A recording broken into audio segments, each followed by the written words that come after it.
Saturday और Saturday को मेरी जो स्कूल में छुट्टी होती है वो हो जाती है 12:30 के अप्रॉक्स।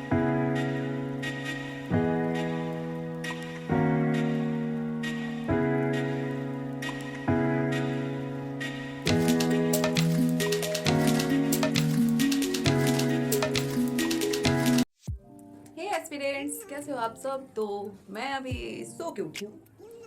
यस, सो के इसलिए क्योंकि आज है सैटरडे और सैटरडे को मेरी जो स्कूल में छुट्टी होती है वो हो जाती है 12:30 के अप्रॉक्स। तो मैं अभी फ़ोन देख रही थी, सीरियल्स देख रहे थे और हमारी माता जी हमारे लिए लेके आई हैं कुछ फ्रूट्स।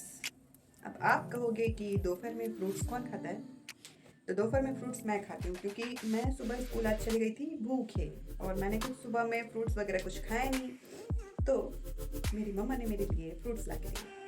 चलो हम दिखाते हैं कि मेरे में क्या फ्रूट्स हैं। ओके, सो दिस इज खीरा एंड एक छोटा सा ब्लड बनाने के लिए अनार, क्योंकि मेरे बॉडी में ब्लड नहीं है। मजाक कर रहे हैं। चलो अभी हम खाएंगे खीरा, उसके बाद हम फिर आपसे मिलेंगे स्टडी टेबल पे। स्टडी टेबल पे मिलने से पहले मैं आपको बता दूं कि आज सैटरडे है और अभी 2 बज रहे हैं। तो मैंने सोचा कि 2 बजे से रात के जितने बजे तक मुझे स्टडी हो पाएगा मैं उतना देर तक करूँगी। So if you like my videos of course hit the like button and subscribe my channel. और पहले से सब्सक्राइबर हो तो thanks for watching my videos. And आज हम करने वाले वही हमारे एम लक्ष्मीकांत का, स्पेक्ट्रम का और मेंडेवल हिस्ट्री का। मेंडेवल हिस्ट्री मैंने हाफ ख़त्म कर रखे हैं क्योंकि वो छोटी सी पतली सी बुक है, तो मैंने सोचा कि पहले इसको निपटा देते हैं। उसके बाद फिर स्पेक्ट्रम भी मेरी ऑलमोस्ट एंड ही है और एम लक्ष्मीकांत भी एंड ही होने वाली क्योंकि मैं पढ़ती हूँ, तो ख़त्म तो ओके एस्पिरेंट्स। तो ऑल राइट, यहाँ पे अभी बज रहे हैं 2:30 के अप्रॉक्स हो रही थी, मतलब 2:30 भी नहीं, 2:15 हो रही थी। तो हमारा जो आज का फर्स्ट स्लॉट होने वाला है वो है स्पेक्ट्रम का चैप्टर 25। यस, तो यहाँ पे हम अभी पढ़ने वाले हैं स्वतंत्रता और विभाजन। यस, भारत की स्वतंत्रता और भारत और पाकिस्तान की जो बंटवारा हुई थी उसको लेके। तो चलिए हम आपको बताते हैं कि हमने इसमें क्या क्या रिवाइज़ किया है, लाइक रीडिंग किया है। तो भारत को स्वतंत्रता किस प्रकार मिली, किन किन योजनाओं को स्वीकृति मिलने के बाद।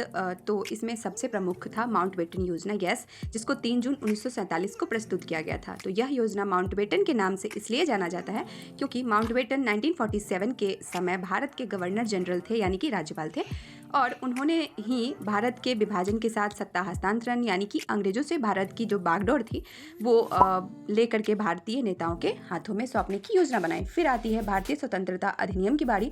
ये भी 1947 में अधिनियम के नाम से जिसको जाना जाता है। इसके अंतर्गत भारत में एक नई युग की शुरुआत हुई। यह अधिनियम ब्रिटिशर्स के द्वारा पारित की गई अंतिम अधिनियम थी। इसी अधिनियम के अंतर्गत भारत को 2 भागों में बांटा गया। इसी अधिनियम के अंतर्गत भारत से शाही उपाधि की अंत हुई, यानी भारत में सम्राट नाम का जो शब्द था उसको हटा दिया। सो यहाँ पे अभी देख रहे होगा कि मैं कुछ नोट कर रही हूँ। तो यस, यही जो टॉपिक थी कि भारत को स्वतंत्रता कैसे मिले या फिर भारत की जो विभाजन हुई उनमें किन किन नेताओं का योगदान रहा या फिर कौन कौन से इतिहासकारों का अपना अपना क्या मत रहा।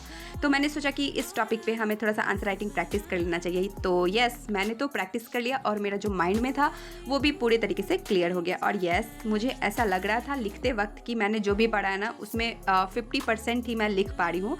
क्योंकि होता है ना, हम जब भी किसी भी चीज़ को पढ़ते हैं तो उसका कॉन्फिडेंस, और जब लिख लेते हैं तो उसका कॉन्फिडेंस जो होता है वो अलग होता है, क्योंकि हम जितना पढ़ पाते हैं उतना पूरी तरीके से लिख नहीं पाते हैं। सो मैंने यहाँ पे कंप्लीट किया आज का हमारा स्पेक्ट्रम।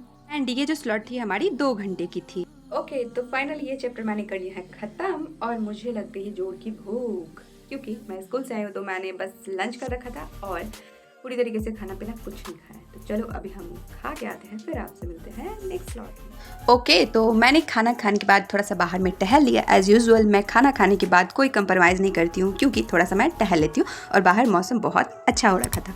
तो यस, हमारा जो नेक्स्ट स्लॉट होने वाला है वो है एम लक्ष्मीकांत का।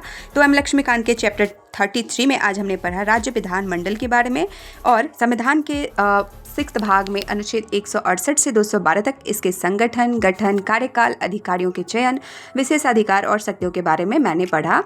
और गठन यानी कि इसकी गठन एक सदनीय भी होती है और द्विसदनीय भी होती है। तो विधानसभा और विधान परिषद इन्हीं मुख्य सदनों में से आते हैं। और अभी हमारी चाय की टाइम हो गई थी तो मैंने चाय भी ले लिया एंड ये जो स्लॉट है वो हमारी हो गई कंप्लीट, जो कि थे पूरे 3 घंटे के। और 3 घंटे के अंदर हमने जो ये वाला चैप्टर था उसको किया है कंप्लीट और मेरी हो गई है माइंड फ्रेश। तो अभी चलो हम आपको कुछ दिखाते हैं। ओके तो मैंने अभी कर लिया 2 स्लॉट कंप्लीट एम लक्ष्मीकांत की और रिस्पेक्ट। तो मैंने सोचा कि एक अच्छा सा स्किन केयर कर लिया जाए ताकि हमारी जो फेस है वो थोड़े से ग्लो कर सके। मैंने इसको फ्रीज में रख रखा था बना के, ताकि मैं जो है ना वो पहले स्लॉट कंप्लीट कर लूँ देन अपने फेस पे अप्लाई। स्ट्रेस वगैरह जो होते हैं ना वो पूरा फेस पे ही दिखती है, तो ग्लो अप के लिए आपको ज़रूरत है कि अच्छा सा स्किन केयर पर कर पाओ। और मैंने स्किन केयर के नाम पे यहाँ पे बेसन और बेसन और दही को अप्लाई कर रही हूँ, क्योंकि इससे अच्छा तो मुझे नहीं लगता है कि कोई स्किन केयर है लाइक होममेड में।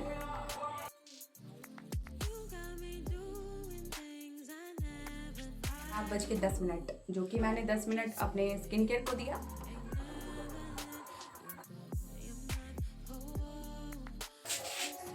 ये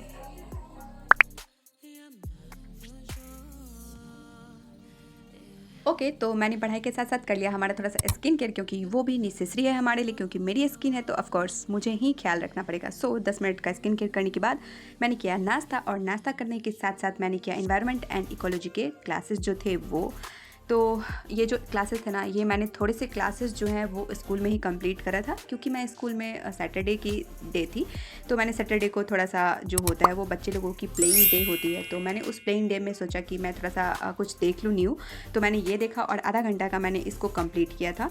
एंड जो बचे हुए स्लॉट्स थे हमारे, यानी कि जो बचे हुए सेशन थे, उसको मैंने घर पे आके कंप्लीट करने का सोचा। और यहाँ पे आप देख रहे हो कि मैं वही सेशन जो है उसको कंप्लीट करने वाली हूँ। तो ये सेशन हमारा होने वाला पूरे 1 घंटे का, जिसमें कि हम थोड़ा सा जो है लिखेंगे भी, यानी कि नोट भी करेंगे कि इन्वायरमेंट एंड इकोलॉजी की स्ट्रेटेजी क्या होनी चाहिए, क्योंकि ये यूपीएससी है और बिना किसी स्ट्रेटेजी के आप कोई भी सिलेबस को कंप्लीट नहीं कर सकते हो। तो मैंने यहाँ पे वही करने की कोशिश की कि पहले मैंने स्ट्रेटेजी लिखा एंड देन अब मैं करने वाली हूँ यहाँ पे क्लासेस। तो मैं आपको ये बता दूँ कि मैंने ना अभी इन्वायरमेंट एंड इकोलॉजी के कोई भी क्लास नहीं करे हैं या फिर स्टार्टिंग नहीं करी है, क्योंकि मैंने अभी जो भी मेरे चैलेंजिंग डे चल रहे हैं मैंने अभी उसको कंप्लीट करना स्टार्ट कर दिया है। और इससे पहले मैं जो एनसीईआरटी वगैरह कवर करी थी मैंने उस पर ध्यान दिया हुआ था।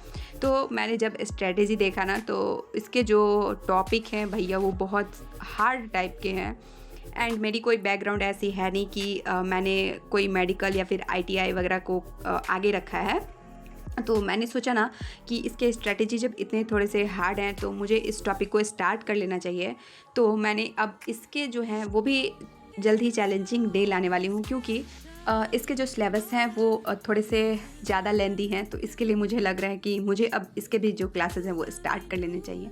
तो यहाँ पे आप देखो कि मेरे कुछ वही 1 घंटे 10 मिनट के क्लासेस थे, जिसको मैंने आधे घंटे स्कूल में कवर किया था और आधे घंटे यहाँ पे कवर किए हैं, जिसमें कि मैंने थोड़े से ये जो स्ट्रैटेजी आप देख रहे हो तो मैंने इसको कंप्लीट किया। एंड हमने अब स्टार्ट किया हमारा 4th स्लॉट, जो कि होने वाला है मेडिवल हिस्ट्री का। और मैं आपको सच्ची ओपिनियन बताऊँ ना खुद की, मैंने ये बुक पढ़ने के बाद मुझे ऐसा रियलाइज़ हुआ कि ये बुक ना पढ़नी इतनी भी इम्पॉर्टेंट नहीं है। लाइक इसमें कोई ऐसे टॉपिक हैं जिसको ही आप बस कवर करना, क्योंकि मुझे ना ये पढ़ने के बाद थोड़ी सी बोरिंग टाइप की लगने लगी और मैं इस बुक को ज़्यादा पढ़ नहीं पाई। तो मैं इसके लिए देखूँगी कि इसमें जो मेन इंपॉर्टेंट टॉपिक वगैरह होती है वो क्या होती है, उसके बाद ही मैं इस बुक को ख़त्म करने की कुछ स्टार्टिंग करूँगी। लाइक मैं तो जो पढ़ूँगी वो तो ठीक ही है, बट इसके इंपॉर्टेंट टॉपिक देख के ही आप इस बुक को पढ़ना स्टार्ट करना।